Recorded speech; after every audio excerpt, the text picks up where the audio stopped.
no modo geral do currículo, se a prefeitura ela propõe outro tipo de currículo que para nós é um pouco, no geral, mais diferenciado, todos os autores vão dizer: precisamos adotar medidas práticas ativas para experimentar e transitar para essa pedagogia construtiva.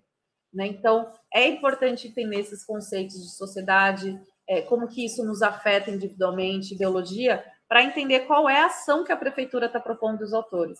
Né? É uma ação coletiva de prática pedagógica escolar, de gestão democrática e consciente, né? De chegar nos espaços coletivos da escola e falar: pessoal, e aí, quais práticas nós vamos modificar aqui que não há décadas não estão dando certo, então a gente precisa mudar, né? Então é mais ou menos esse o recado. Pode passar, Vina, por favor. A gente começa agora com o racismo estrutural. Apenas uma contextualização rápida, tá?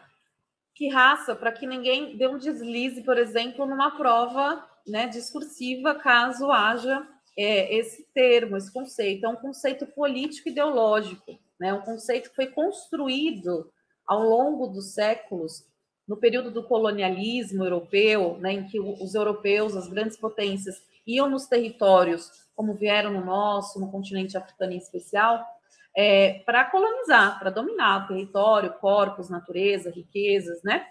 Então, não pode colocar numa prova, não pode ter isso como prática depois que vocês se efetivarem aí no cargo, não pode, temos que desconstruir essa ideia de que racismo é uma patologia, é uma anormalidade do ser humano, é mau caratismo, é um desvio de moralidade, ético, enfim. O Silvio Almeida vai trazer toda essa discussão justamente para, e a Cavaleiro também no livro dela, para dizer que o racismo é um sistema político, é um sistema ideológico, não é normal, né? Ele é sistemático.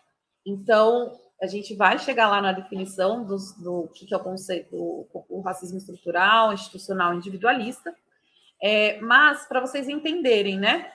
É que quando temos nesse período do século XV, XVI, o colonialismo, ele precisava justificar por que ele estava dominando os territórios, né? Então, através das ciências, dos filósofos, das culturas, da literatura da época, que eram próximos às monarquias, é claro, foram se criando pseudo-teorias, né, pseudociências aí, de que os não brancos seriam inferiores. Né? Isso foi utilizado por Hitler, por diversas ditaduras que mataram milhões de pessoas, assim, né?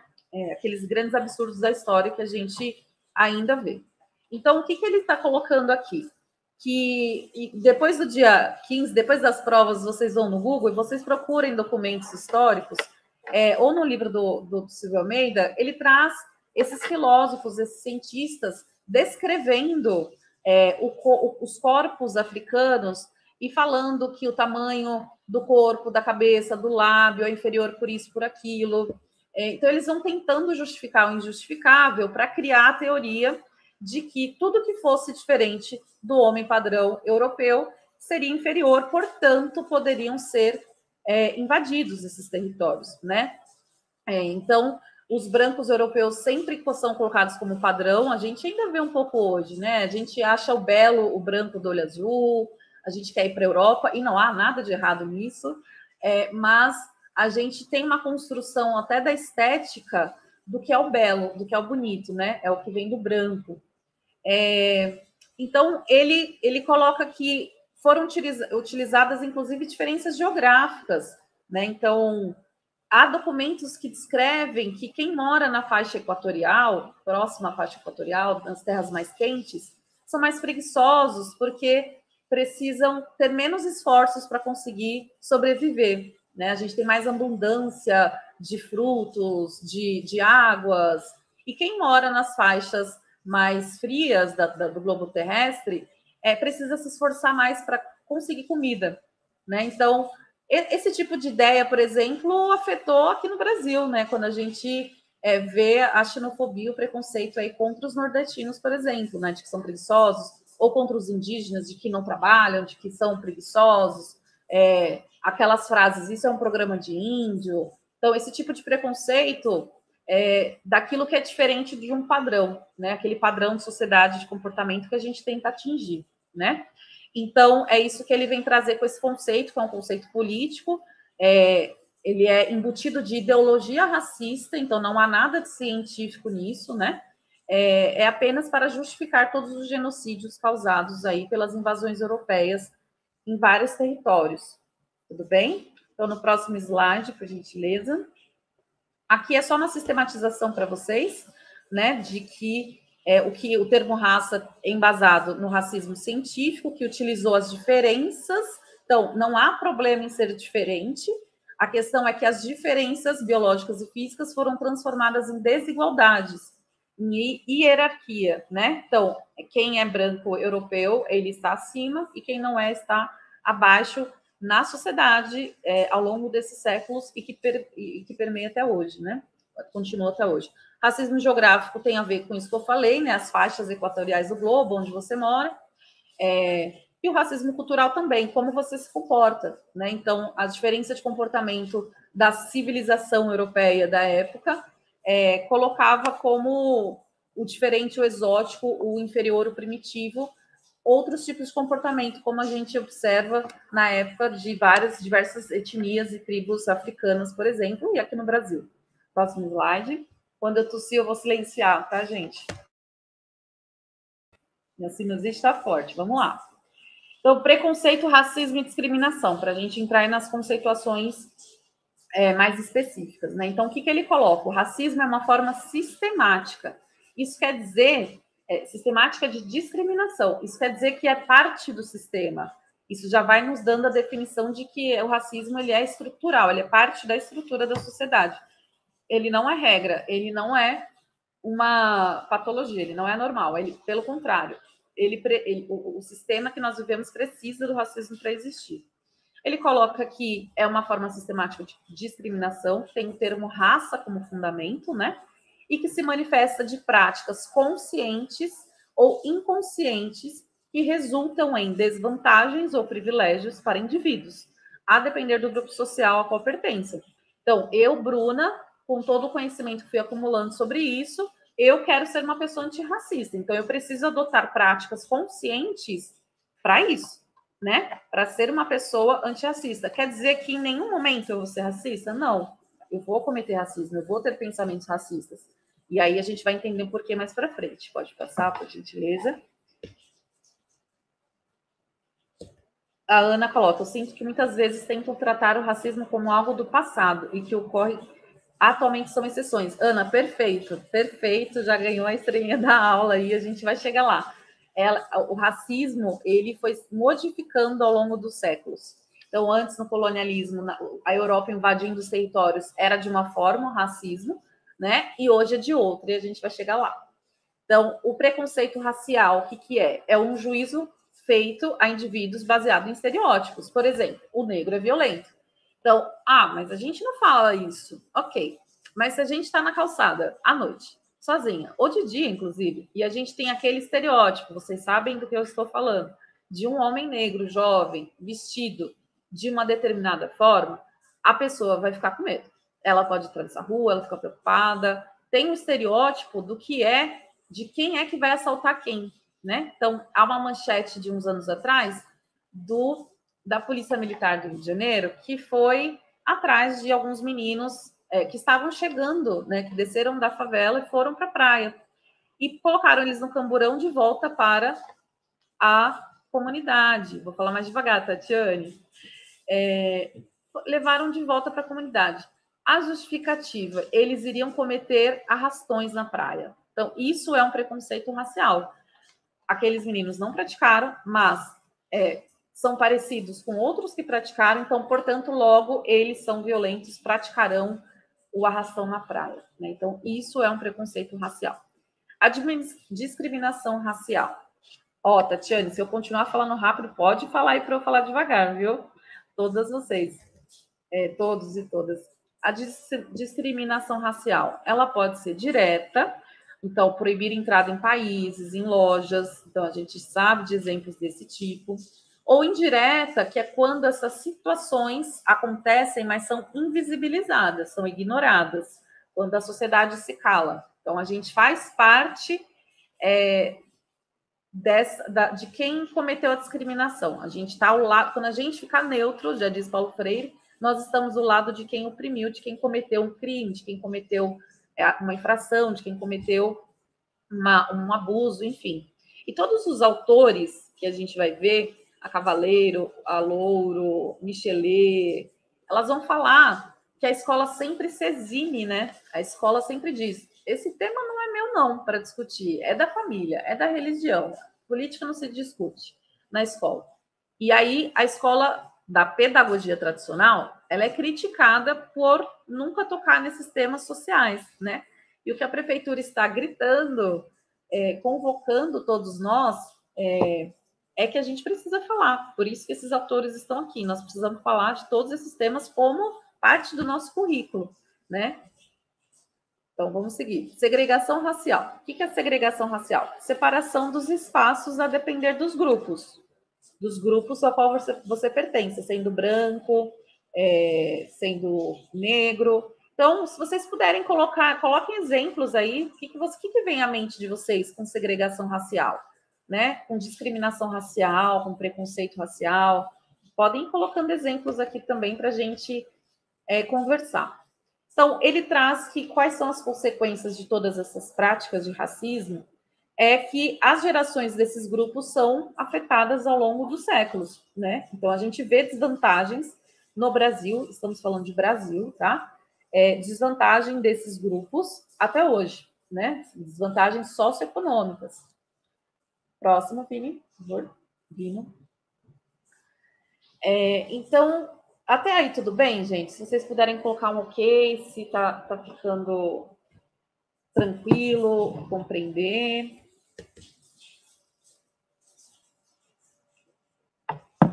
Ok, tá ok, por gentileza. Se ficou alguma dúvida, podem ir colocando, tá? Então, o que é o racismo individualista, institucional e estrutural, tá?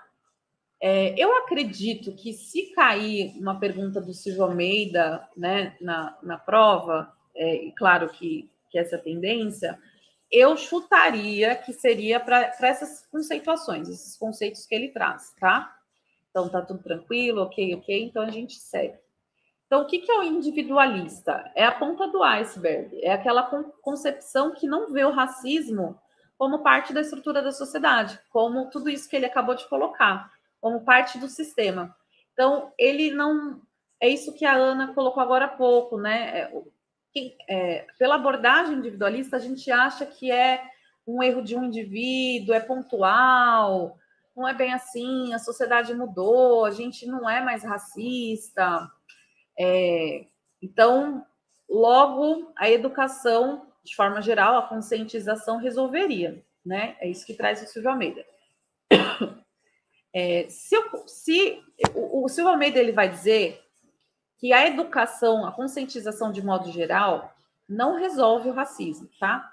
Mas o que eu dou de sugestão para vocês para uma discursiva sobre diversidade, sobre racismo, é que vocês coloquem que as práticas pedagógicas antirracistas, como parte de conscientização geral da sociedade e dentro das escolas, a escola abordando esses conteúdos, né, como parte do seu currículo, dos objetivos de aprendizagens, a escola, ela é uma instituição fundamental no combate do racismo, tá? Então, o Silvio Almeida faz uma crítica, mas eu sugiro como resposta de discursiva à proposta de que a escola é uma instituição, e por isso que ele está aqui, essa bibliografia está aqui, né? E a cidade, o currículo da cidade, no seu desenvolvimento integral, coloca as práticas antirracistas. Então, sim, a educação, ela é fundamental, né? A educação escolar, inclusive, fundamental para dar outra perspectiva para os indivíduos, daquilo que trazem da família, da sociedade, da mídia. Ela é fundamental para combater o racismo, tá? Próximo slide, por favor. O institucional. Então, que são instituições, né, pessoal? Vamos dando exemplos aí. Instituições são os lugares, né, que nós nascemos na sociedade e nós vamos para esses lugares. Então, primeiro é na família, a Cavaleiro vai falar sobre isso, né? Que é a nossa socialização primária, a gente nasce e a gente fica primeiro na família, socializando ali na família. A família é uma instituição. A escola é uma outra instituição. As religiões, não importam quais, são uma espécie de instituição, né? Principalmente no Brasil, o cristianismo, que tem a católica, a evangélica como instituições mesmo, né? São a maior parte. O exército também é uma instituição, a mídia é instituição, do ponto de vista sociológico, tá? Então, essas instituições todas que nós pertencemos, né? As empresas privadas, a política, né? Os setores da política, elas trazem já um conjunto de significados daquilo que a gente precisa sentir, daquilo que a gente, diante de uma certa situação, os valores que nos ensinam desde a nossa família. Quando a gente nasce, isso tudo já está estruturado, a gente não precisa construir uma sociedade nova, a gente vão nos ensinando como nos comportar dentro da sociedade que já existe, né? O Silvio Almeida traz que as instituições, elas materializam o que é chamado de ordem social, organização social, a depender do contexto histórico. Então, antes era o feudalismo na Europa. O que nós tínhamos? A nobreza, a monarquia, né? A igreja, o senhor feudal, os servos. Essa era a ordem social. No capitalismo, nós temos uma série de instituições, né? É uma organização social diferente, com finalidades diferentes do que era o feudalismo e do que eram as sociedades tribais mais atrás ainda na história. Então, ele diz que isso vai mudando, né? Os valores que vão nos ensinando a depender do contexto histórico. Até aí tudo bem, né? Aí ele diz o seguinte: há poder hegemônico dentro dessas instituições, né? O que é hegemonia? Vamos dizer assim, todos iguais. Há poder entre os iguais que dominam as instituições que nós temos, por exemplo, aqui no Brasil, né? Sempre, no geral, sempre há exceções, mas é o grupo de brancos, né? Então, por isso que ele diz depois que não há racismo reverso. Porque para existir o racismo, precisa da dimensão do poder, quem é que domina a sociedade, né? Então, no caso do Brasil, é diferente, por exemplo, na Nigéria, é diferente em alguns países da África. No Brasil, quem domina são os grupos brancos. Por isso que ele vai dizer no começo do livro que o termo raça e racismo é um termo relacional, ou seja, depende da sociedade, né? Na Nigéria, o racismo é de um jeito, nos Estados Unidos de outro e no Brasil de outro. E a depender do contexto histórico, né? No feudalismo, em outras sociedades escravagistas, o racismo era de um jeito. Agora, no capitalismo, é de outro, ok? A Lisângela fala: quando uma empresa privada nega contratar uma pessoa negra ou obesa, isso é racismo institucional? Sim, é racismo institucional, tá? Quando se nega. Então, eu, por exemplo, sou uma privilegiada branca, mesmo eu não querendo. Se tiver uma candidata ao meu lado ou candidato, mas que sejam negros, eu tenho muito mais chance de ser contratada por ser branca. Isso acontece, e a literatura sobre racismo, relações étnico-raciais, vão discursar que isso é sistemático, ok? Então, é parte do sistema, é racismo institucional. Pode passar? Há uma discussão importante para trazer para vocês, que na prefeitura e na literatura, e a prefeitura pega muito bem nisso, nós não entendemos mais relações étnico-raciais só a partir do ponto de vista da negritude, tá? O texto do Edson Silva vai criticar isso, de que às vezes a gente só pensa que relações étnico-raciais se trata do povo negro. Não. Povos migrantes, povos indígenas, povos negros, tá? E a prefeitura, ela tem essa concepção já nos seus currículos também. Aqui ele vai dizer que institucionalmente precisa se criar mecanismos para manter esse poder do jeito que está, tá? Então, produzir consensos, ou seja, produzir ideologias, tá? Para a gente olhar a sociedade tal como ela é e falar assim, é normal, é isso, é normal ver morador de rua, morador em situação de rua, pessoa em situação de rua, enfim, negra. Mas vocês lembram daquela manchete, o mendigo gato? Por que deu destaque? Porque ele era branco de olho verde, ele estava fora do seu lugar, né? A gente acha normal que os mais pobres, isso é um fato, não é uma opinião, no Brasil sejam negros, a gente não se abala. E pessoa em situação de rua seja negra. Agora, se a gente vê um branco do olho verde morando na rua, a gente acha que tem alguma coisa errada. Então, é isso que ele diz, né, em ideologia e racismo, de que é necessário criar ideologia, manter uma ideologia para que as pessoas continuem falando, tá bom, ok, a gente aceita a sociedade tal qual ela é, tá? E que na hora que esses grupos populares, os movimentos negros, indígenas, enfim, eles lutam para exigir seus direitos, há uma reação branca no geral, né? Como assim, empregada doméstica agora quer direito trabalhista? Vocês lembram? Então, a maior parte das trabalhadoras domésticas são mulheres negras. As cotas raciais sofrem até hoje, risco, inclusive, né? Sofrem reação, né? Como assim? Vamos dar cota só porque a pessoa é negra, só porque a pessoa é não branca, ok? Pode passar, eu vou lendo os comentários. Ana coloca, institucional, eu também penso nas universidades, com cursos mais elitizados, desculpa. Exemplo, medicina, com pouquíssimos alunos negros. Perfeito. Eu não lembro se eu deixei nesse slide de aula online a imagem de cursos de medicina, que são maioria branca, né, de elite, e um concurso do Rio de Janeiro de Garis, que era a maioria negra. Então, a gente normaliza essa situação. Isso é parte do racismo estrutural. A Tabata coloca, numa situação em que um policial negro comete racismo com um jovem também negro, isso tem a ver com racismo estrutural? Sim, tem, porque apesar do negro não poder praticar racismo, porque o negro não domina a sociedade, então lembra-se que o racismo ele tem que ter o domínio. Quem tem o domínio da sociedade, né? Mas os negros, e o Silva Almeida vai colocar isso no livro, eles reproduzem essa ideologia. Então, por isso que também é comum ver mulheres reproduzindo ideias machistas, mesmo que sejam ideias que afetam a elas, mulheres, ok?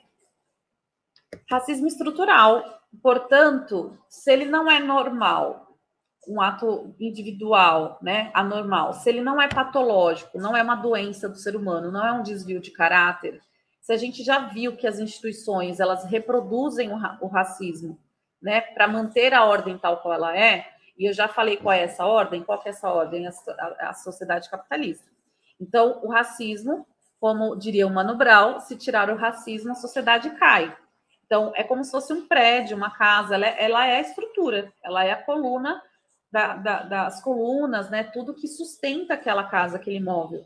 O racismo, ele constitui, ele é central nas nossas relações humanas, né? E tendo o poder como constituição dessas relações.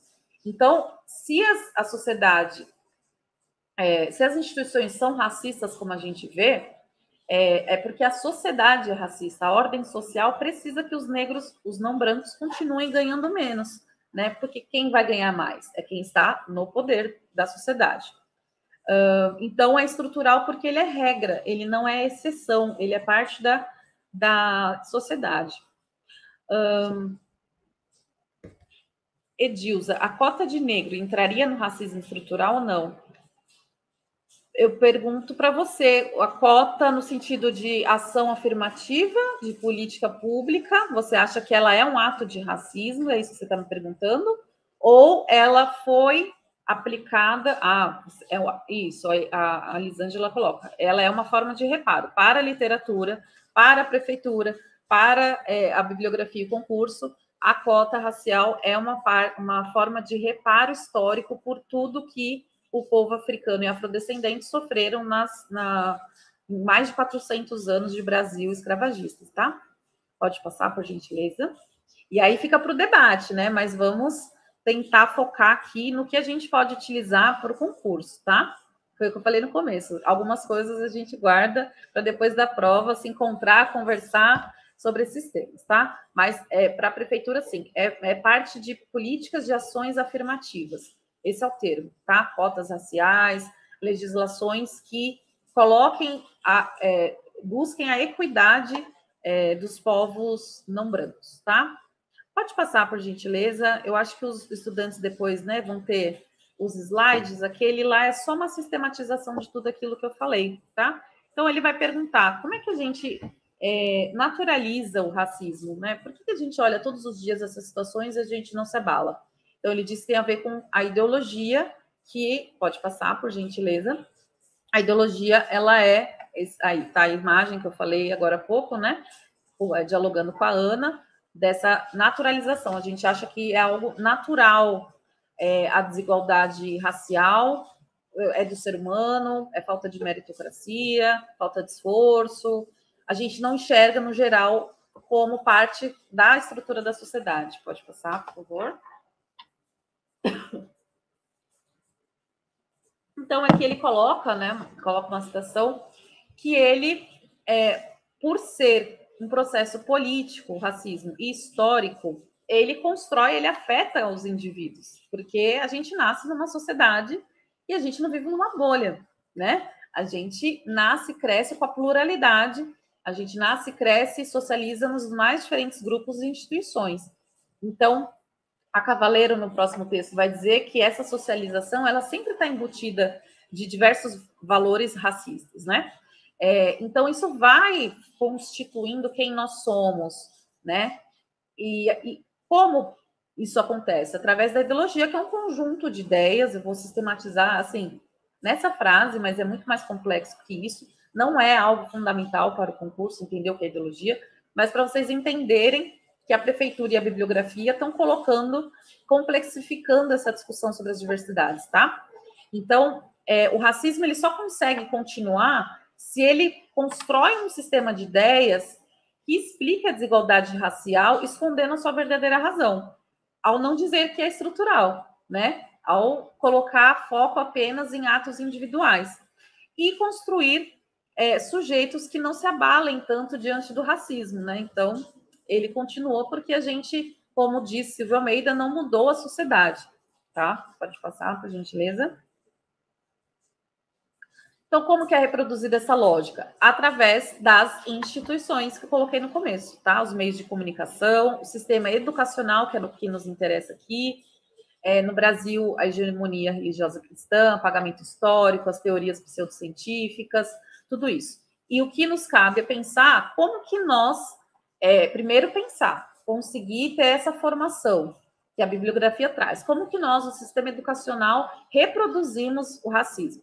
Se a gente entende isso, que ele é estrutural, que nós reproduzimos e que nós, escola, somos uma instituição que precisa tratar o tema através de uma pedagogia que não seja tradicional, que dê espaço para essas narrativas, nós necessariamente temos que adotar práticas antirracistas, tá? Que é o que a prefeitura quer. Pode passar. Aqui ele diz que a ciência ela foi importante porque, no geral, quando a gente vê algum doutor, ciência, os lugares de ciências, elas dão autoridade àquela verdade. Por isso que foram ideias construídas há muito tempo atrás, mas que ainda estão na sociedade, né? A ideia de que, por exemplo, o nordestino, ele é mais preguiçoso, o indígena, ele é mais preguiçoso. Então, esse tipo de preconceito, né? Então, quando a gente entende o racismo como parte da estrutura, ele não é mais um conjunto de ignorância, como a gente acha. Aquela pessoa é ignorante, é racista porque é ignorante. Ela é racista porque não tem conhecimento. Tem muita gente com muito conhecimento e diploma que reproduz o racismo, né? Nós acabamos entendendo, a partir da concepção estrutural, de que é um sistema racional, um sistema organizado, racional de ideias para manter em desigualdade determinados grupos humanos que são na maior parte, na verdade, que são a maior parte da população do planeta. Pode passar, por favor? E no Brasil, né? No Brasil nós temos 52. Pode passar também, aqui é o que eu coloquei, né? A importância da ciência na sociedade. Quais são as mudanças? Eu acho que foi a Ana que perguntou, né? Então, na colonização, nós tínhamos um tipo de tratamento do racismo, e agora no capitalismo, a gente tem o quê? Mercados livres, todo mundo negocia com todo mundo, trabalhadores assalariados, não mais escravizados.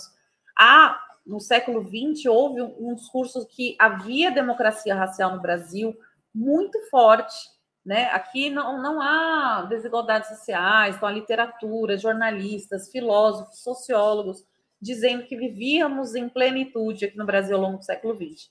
Né? Então, isso foi muito forte para esconder o nosso racismo para debaixo do tapete, que é isso que ele coloca. O racismo ele é camuflado. No geral, você não vê ninguém das ciências biológicas, isso já foi confirmado diversas vezes. Biologicamente, não temos nada de diferente, praticamente, entre nós, seres humanos, que nos possibilitasse nos dividir em raças, tá?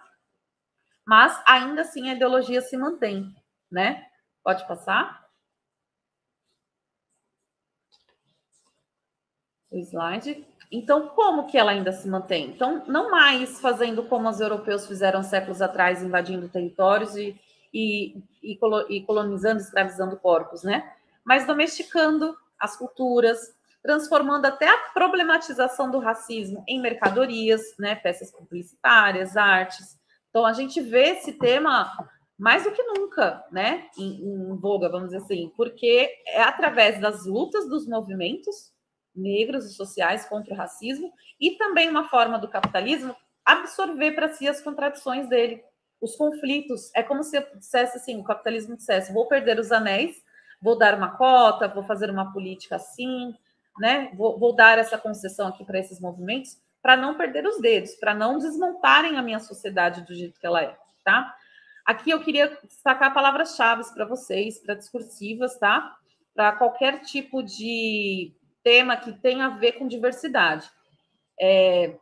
O Silvio Almeida ele vai fazer uma crítica. Representatividade não resolve o problema. Tudo bem, deixem essa crítica de lado, tá?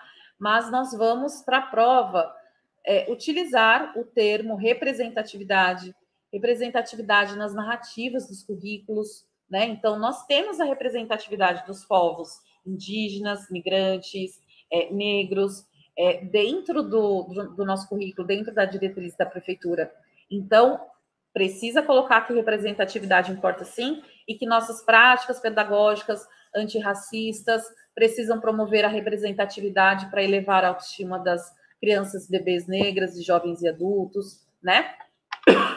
Através do empoderamento dessa autoestima, através das práticas pedagógicas e metodologias diversificadas, tá? Então, por favor, assim, sigam esse caminho que é certo. Próximo slide, por favor. Aqui ele vai falar que a função do Estado tem a ver com manter o poder como está, né? Essa desigualdade entre brancos e não brancos. E parte da ideologia que o Edson Silva também vai colocar é falar que nós somos um povo só, todos somos raça humana, todos somos iguais.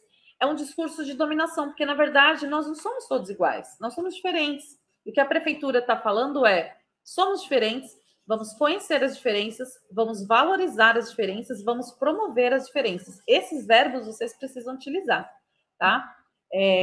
Para falar de diversidade, ok? Então, falar que nós somos isso numa discursiva não cola muito bem, né? Somos todos iguais. Não, pelo contrário, essa demanda do movimento social, dos movimentos sociais, era da década de 90. Agora nós falamos, nós somos sim diferentes, por isso precisamos de políticas públicas diferentes. Porque alguns estão lá atrás na corrida de obstáculos, com mais obstáculos. E outros que são homens, brancos, enfim, estão lá na frente, já sem obstáculos. Então, precisamos de políticas de ações afirmativas para nos impulsionar para frente na sociedade, tá? Então, somos diferentes, precisamos aceitar as diferenças, respeitar as diferenças, promover as diferenças, valorizar as diferenças, tá? E conhecer as diferenças para que tudo isso seja promovido, seja consolidado nas escolas. Pode passar? Aqui ele vai falar que a relação do racismo e direito é que, ao mesmo tempo que o direito à legislação, a sistema carcerário é um lugar de racismo, também é uma contradição, porque é um lugar que teve muito avanço no século XX no Brasil.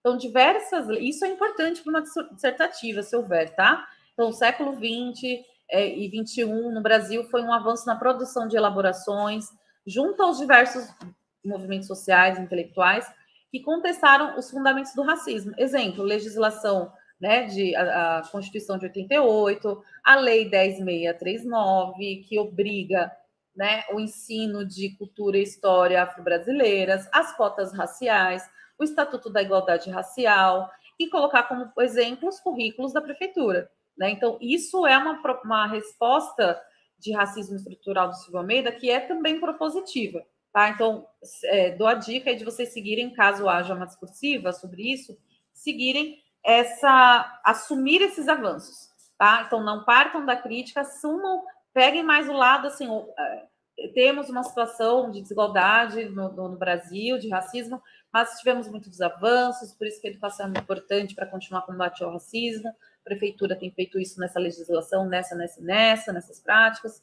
e vai por aí.